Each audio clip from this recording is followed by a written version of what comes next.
بلوچستانی آلگه دمگانی کشت و کش سرا بلوچستان استمانگل رزولوشن ایران اسلامی جمهوری پاسداران 22 فروری بمپشت سینسرا نیزگاه و ورنای تلکشانی سرا تیرگواری کتگو کم و کم دا ورنامن یه ویران بیران بود تو دیگه بازین کسی سخت زدک بودن همه در بتا بازین بگو بازین نزدیک کنه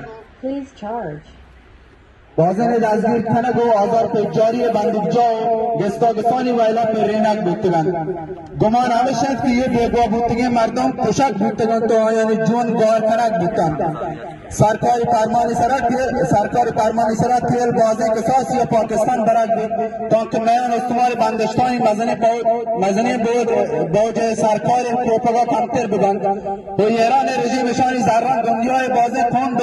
و تینا سرکاریانی بازکانی سرا کارمز کرد بکن شاهد و گواهان چندیستی ردا سیاب کس کشک بودتگ چه همه روم به تکپیگان یکی که کویته نادرجا و بستری بودتگ گوشی که منی چندیستا 35 تا 40 مردم یک هفته کشک بودتگن اما روچه سراوان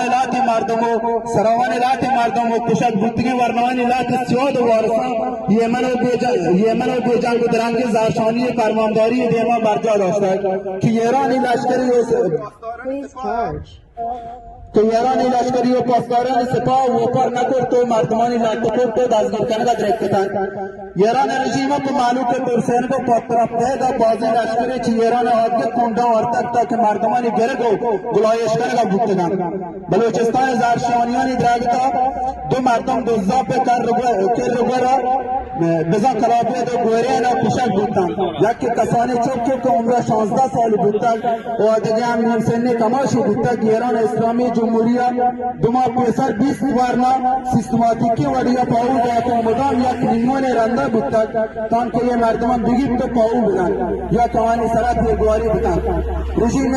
رژیم درستگی کوشش کمی بودتن که پاوتی ظلم و سلکاریانی انجام کنگا رسان دران باند بکن اما پیمت رژیم 42 سالی کاران زانت بود حال وقتید که زرشانیانی دزگیر بودتگی مردمان گل لوک دکوت آزار تجاری اوج بکند قوتی علاقه دروگی اقرار بکنند تو رنده پاوش بدن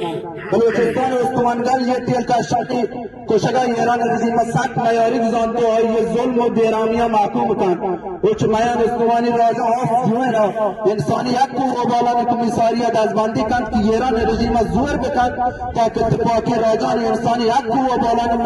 منشتانی سر کار بکند دو رژیم مرتیت یوال بندگانی ایچ شرط بای آجو بکن پا بیرانی مردمانی تاوان پرکنگ رژیم آجو بکن پا پولی ایران را بدن تان که سجیه چیزان پاکا بمن تو دلجم ببید که تیلکشانی سرک یشمینی کشت و کش بند ببید بلوچستان استمانگل مارچ 2021